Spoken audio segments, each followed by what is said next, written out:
Hello and welcome to MEC Live, Alt Fuel for Thought, Ethanol Edition. I'm Brant, And I'm Tammy. and today we'll be talking about that alternative fuel that you can put in your car and you can also drink. That's right, it is ethanol. Before we get started, check out our introductory podcast on our YouTube channel where you can learn about all the cool things that Metropolitan Energy Center is working on. But for now, we'll stick to ethanol. So, Tammy, what can you tell me about ethanol? Well, ethanol is really interesting. As you said in our intro, you can actually drink it. Not when it's called ethanol, but the alcohol that ethanol is made from is drinkable. You may have heard of it as Everclear. Now, in order to make it ethanol, they have to denature it, which basically means they poison it so you can't drink it, so that they can mix it with the fuel. But when it's first made, when it's first fermented out of the digesters, yeah, it's drinkable. Pretty crazy, huh? Oh, yeah. So the one of the most interesting things I hear about ethanol is everybody talks about that, oh, it's this new fuel, whatever. It's not really a new fuel. It was first used in like the early 19th century for simple engines back then. And then in the late 1800s, they started using it in combustion engines. Um, they didn't use it in lighting, which is interesting because of the liquor tax. And so they would tax it as liquor because, as I said, it's drinkable in its purest form. It's drinkable. And so they would tax it as liquor. And so they didn't use it during the Civil War for lighting because it was too expensive because of the extra taxes. That was eventually repealed. They started using it more for lighting. But anyway, the first Ford Model Ts, you've probably heard of them. That was a flex fuel vehicle. It was the original flex fuel vehicle. So yeah, it could run on ethanol, gasoline, or you could blend the two. And Henry Ford did that because, he wanted farmers to be able to make their own fuel, especially back then in the early days of gasoline vehicles. You might be a long way from a gasoline supply, and that way a farmer could make his own fuel and run his own vehicle. Because definitely, Ford wanted to sell his vehicles to anybody who could buy them. So one of the great things about ethanol is that it is super high in octane, much higher than petroleum gasoline. And so it's used a lot to increase octane of the fuel. It started being used in the 20s and 30s to do that. The usage of ethanol really increased during World War II because there was a shortage of fuel. All the fuel was being used for the war effort, and so they increased the amount of ethanol in the gasoline so that there was enough fuel to use here in the States. And then in the 1970s, as I mentioned, it's really high in octane. In the 1970s, they started using ethanol to replace lead for octane because of the issues that they found with lead being used in the fuel. It also helped to kind of shore up the fuel supply due to the fuel embargoes in the 70s.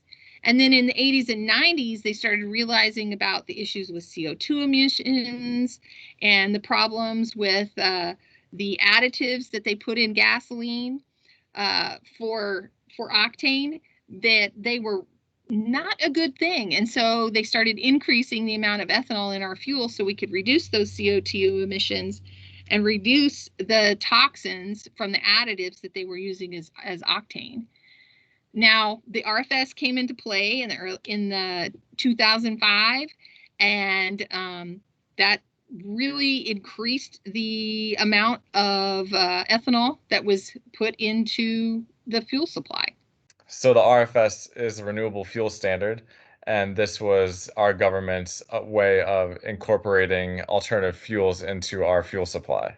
Is that correct? Right, right. And they wanted to make the fuel, like I say, a little cleaner, a little more of a domestic fuel, less imported oil. Remember, at that point in time, we were still importing a lot of oil for fuel.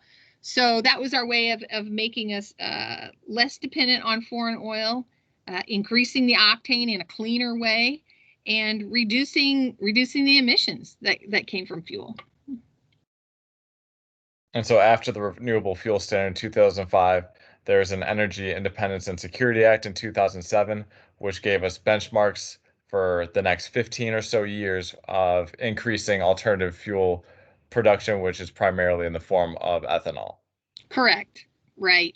And so steadily over time, more and more ethanol has been blended into the fuel. Right now, the standard gas that you go to the pump, you get your regular, here in Kansas, it's 87 octane is the standard quote unquote regular gas. That's about 10% ethanol.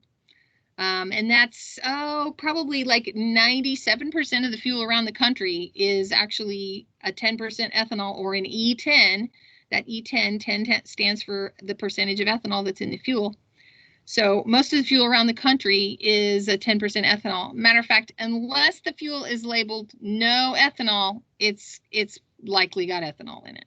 Yeah, so we've been putting ethanol in our cars for years, and we're not just talking about within the last 20 years. It's been a century where ethanol has been a prevalent fuel for our vehicles. Yeah, it's been in and out of the fuel in varying amounts for definitely the last century or so. And at this point, we don't even know sometimes that we're putting ethanol into our vehicles because it's not required by law to put that ethanol in our fuel supplies unless it's greater than 10%. Is that correct? Right. If it's over 10%, they have to label it as such. And that's where you'll see those labels: E15, which is 15%, E20, E85, which is flex fuel. But yeah, if it's under 10%, it's just considered something to increase the octane. It's an additive. There are other chemicals that can be used to increase the octane, but they're a lot more toxic than ethanol. So a lot of times they want to use this ethanol so they can get rid of those toxic aromatics, they're called, that are used sometimes to increase octane. And so as long as they're just using it for that purpose, which is usually under 10%, aromatics can actually be as much as 25% of your fuel. But as long as it's under 10%, they don't label it. It's just considered gas, and it'll work in any of your vehicles, your boat, your lawnmower, your classic car, etc. You can run that E10.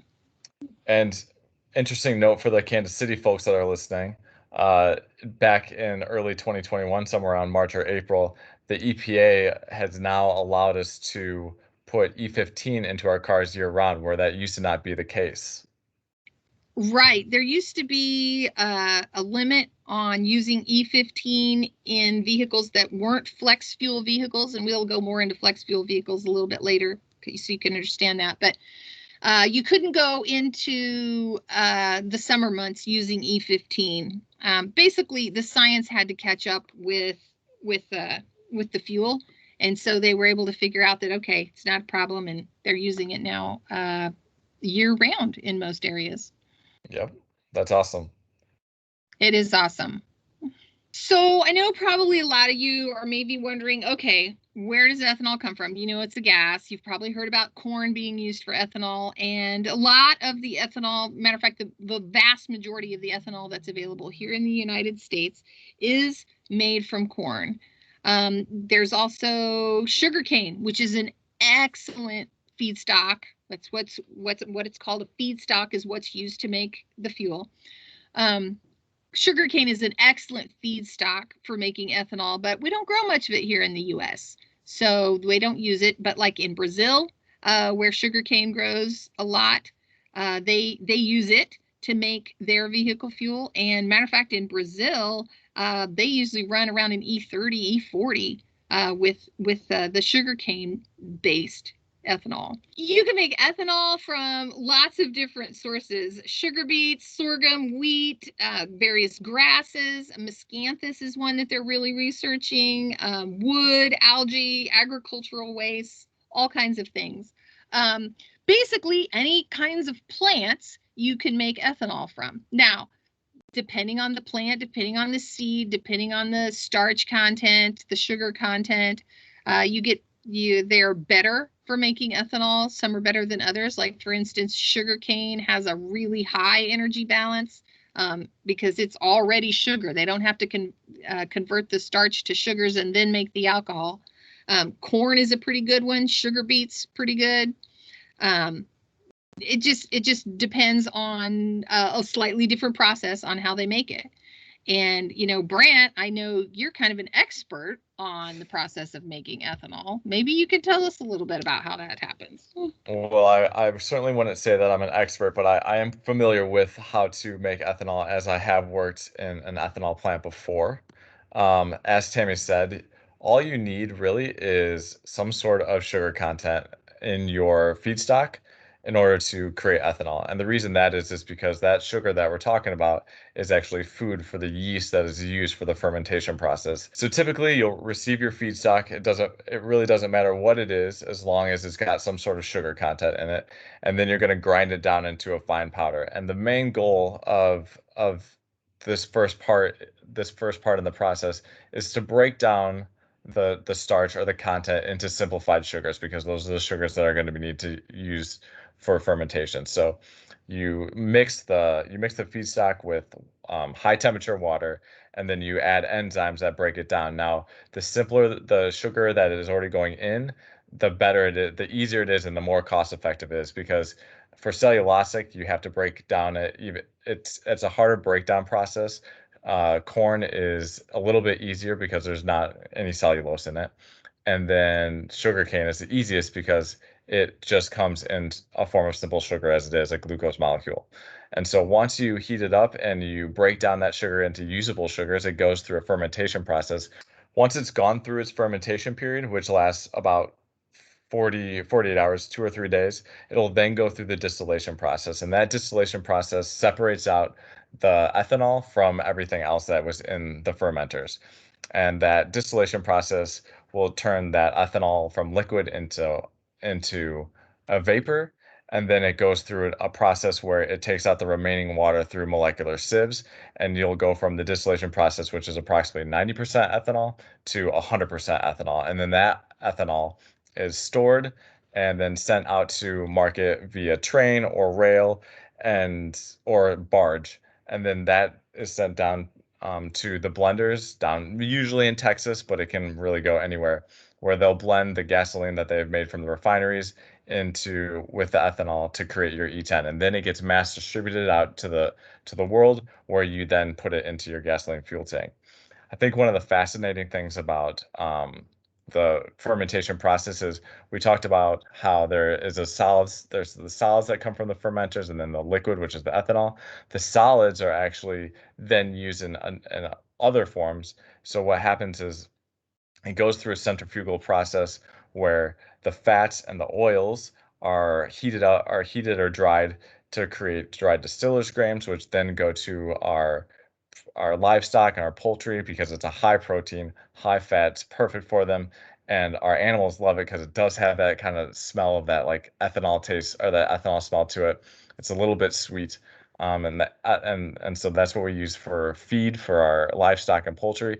And then the final component of corn is the oil, and that oil can be centrifuged to um, have a raw corn oil that goes straight into any manufacturing process that you want to. But mainly it can then be used into biodiesel. So not only can we use ethanol as not only can we use ethanol as an alternative fuel through the corn fermentation process, but biodiesel as well down the line. As That's I pretty easy. Oh yeah, as I said, the sugarcane process is the most simplified one because it's the one that involves the least amount of inputs. So you don't need a ton of enzymes to break down those starches into smaller sugar molecules.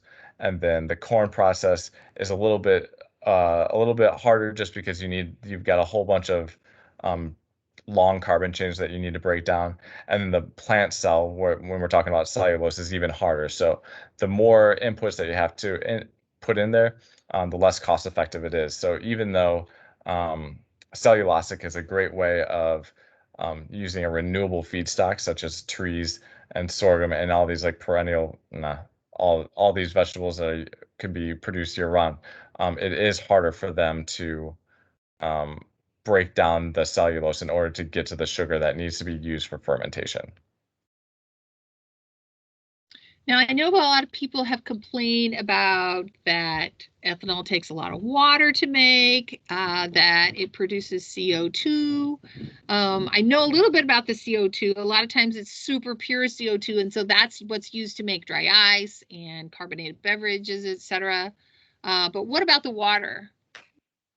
So the water that's used in the ethanol process is pretty much reused. Now, not all going to be reused because once it goes through the dry distillers grain, there's some that gets evaporated so that you have this dry distillers grain. Well, I mean, it's implied in the name, dry distillers grain. So it does in fact dry out all the water.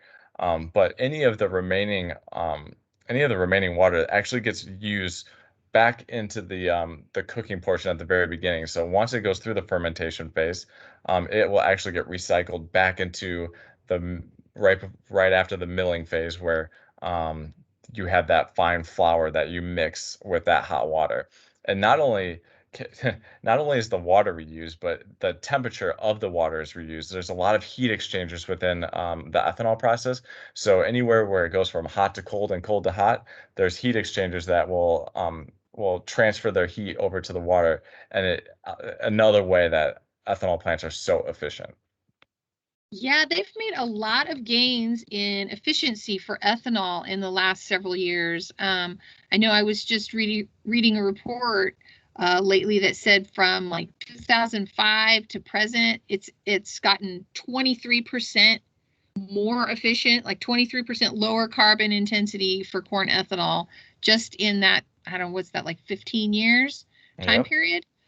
So it's amazing the strides they've made in making it more and more efficient in the production process. Yep, just not in the production process, but in the way that uh, farms are fielded, you can get more bushels per acre than ever before.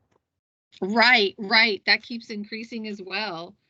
So it's just incredible. I mean, some of the data that you see on ethanol, it's based on the early days, and like anything, the longer it's out there, the processes get more efficient. I mean, I know I'm not using the same kind of cell phone that I was in, 2000, 2005. It's been updated a little, so I know that the ethanol processes have been updated as well. Okay, so one of the main benefits of ethanol is that it has lower greenhouse gas emissions, and this is life cycle greenhouse gas emissions. This is from the point that the feedstock is being grown, it's being processed, and it's going through your vehicle. It has lower emissions. There was a study done recently that showed that ethanol than traditional gasoline. Another study by Harvard showed it was 46% better than traditional gasoline. So, no, it's not perfect. It's not zero emissions, but it's incredibly better than the gasoline that we're running now. Another thing, I talked about the aromatics that are put into gasoline to make the octane higher in petroleum fuel. Petroleum has a much lower octane than ethanol does, and so the petroleum is sometimes added octane comes from chemicals called aromatics, which can be very toxic. They're really not good to be having this burned and those emissions going out into the environment. And so when they use ethanol, ethanol's octane is about 110 versus petroleum, which is 84 to 90. So we add that ethanol to get that higher octane without having to add those toxic aromatics, which can be an issue. The other thing about ethanol, it burns a lot cleaner. There's less particulate matter in the exhaust. That means all those tiny little particles that make up smog, there's less of that coming out of your tailpipe when you're using ethanol. Everybody's talking about VOCs now. You want to get paint with low VOCs, etc. That's volatile organic compounds. Those are the terrible things that you can breathe. Ethanol has a lot lower VOCs, just because it's a higher resistance to evaporation than fuel. So it doesn't evaporate as quickly as petroleum fuel does. So that's great. And then we also have, the the standards that the federal government sets for fuel mileage for vehicles keeps going up and up. We're trying to make our cars more efficient, so we're using less fuel, so we're polluting less, etc. And so the higher octane that's in ethanol blends allows automakers to make these engines a lot more efficiency, so they can run it at a much higher compression with the higher octane, and it's just a better fuel for these newer engines. And then, we already talked about it's non-toxic. It's comes from a natural source. It comes from plants, and of course it's renewable. There's not any more petroleum being made. So as we pump it out of the ground, there's less and less available, but we can grow a new crop of sugarcane or corn or sorghum or sugar beets every year, and we can make more fuel with it. So now that we know all the environmental benefits of ethanol, who can actually use the ethanol right now? Can it just be used in cars, or can it be used in other forms of transportation? So I talked about the E10, which is basically regular gas, that 10% ethanol. If your car runs gasoline, or your lawnmower or your boat, you can use E10. So that's basically the fuel, regular fuel that's out there. You can use it in any vehicle that's running gasoline. Obviously, you can't put it in your diesel vehicle. That's a topic for another podcast. But if your car runs gasoline, you can run E10. So E15, which is that 15% ethanol, if your vehicle, if you're running the standard light duty, pickup, sedan, SUV, etc., which is basically all the vehicles that are mostly driving around, you can run E15 in anything that's a 2001 or newer. It's been approved for use in those vehicles. So that's half again as much ethanol as you're using in regular gas. So you're getting more environmental benefits, often lower cost, because ethanol fuel is cheaper than petroleum fuel. So that's awesome. Yeah. So I've got an old minivan that we run it in. It's a 2007, and I put ethanol in it, the E15 blends, and run it, and it works fine. It's great. And just to give you a comparison of what an E10 or E15 or even an E85 can be. So for part of our framework is that we need to figure out what the prices of alternative fuels are in our area, so that we have a collection throughout the region and nationally what the price of gasoline is versus the price of alternative fuels. And when we were going through it this month, there were some places in Kansas that E85 was $1 cheaper per gallon than the E10, E10 gasoline that you usually do. So this has tremendous amount of financial benefits for people who can put extra ethanol into their fueling. And now that E15 is approved for vehicles over 2001, it would be financially incentivized for you to go and do so in your car, as long as your car can do it.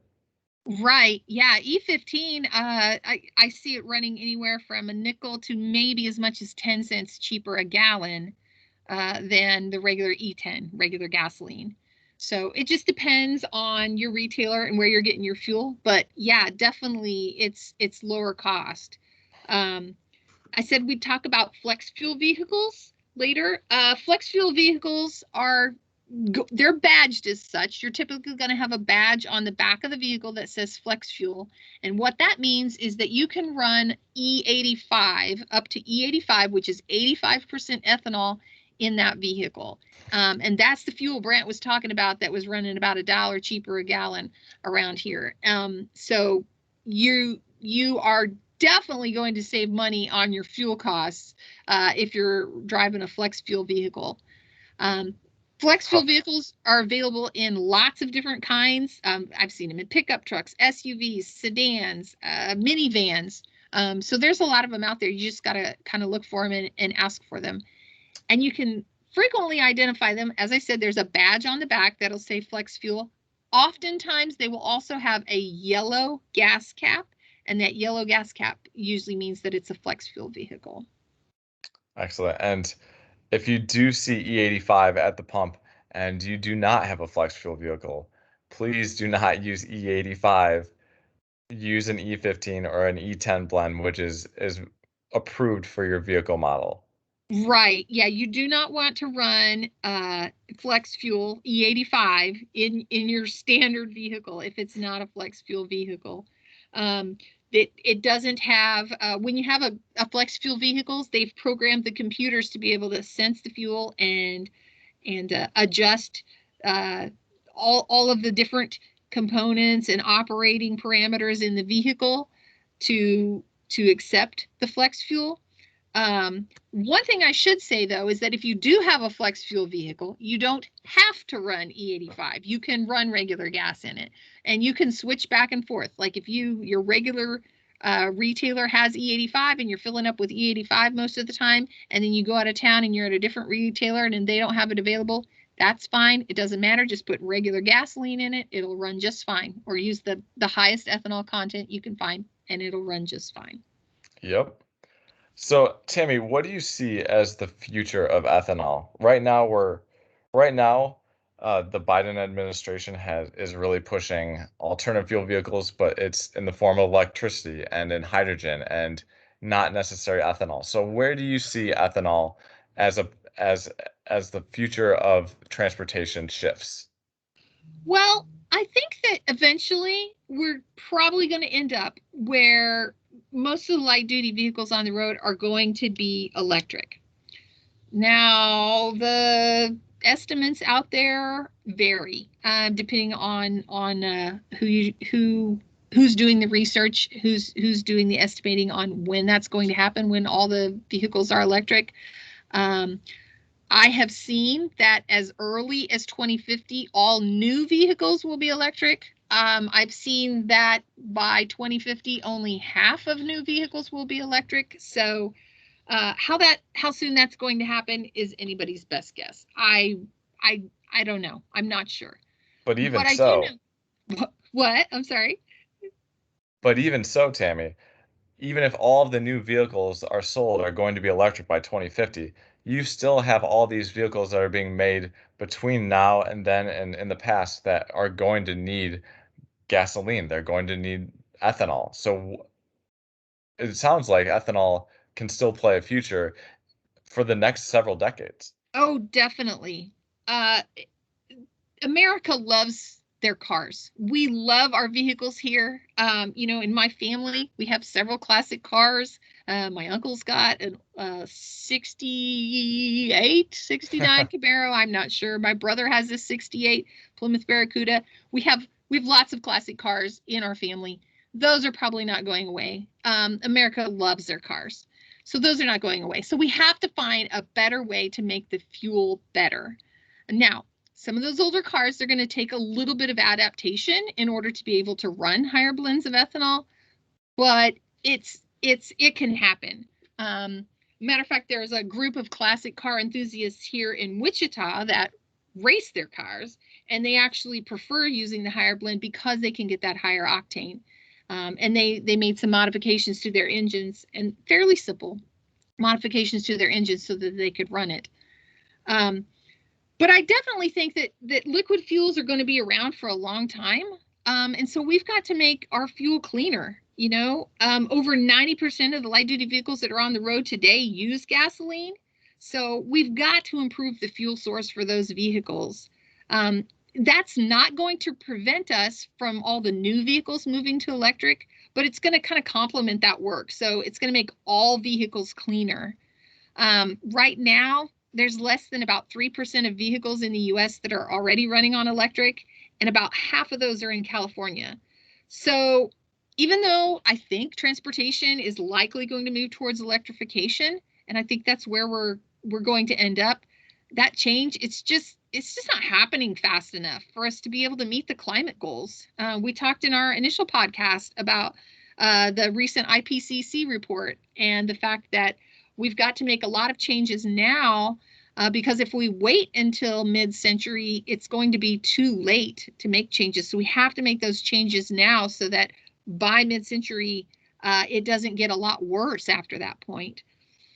And so while the transition to electric is occurring, it's important we clean up these emissions from the vehicles by using cleaner fuels like ethanol.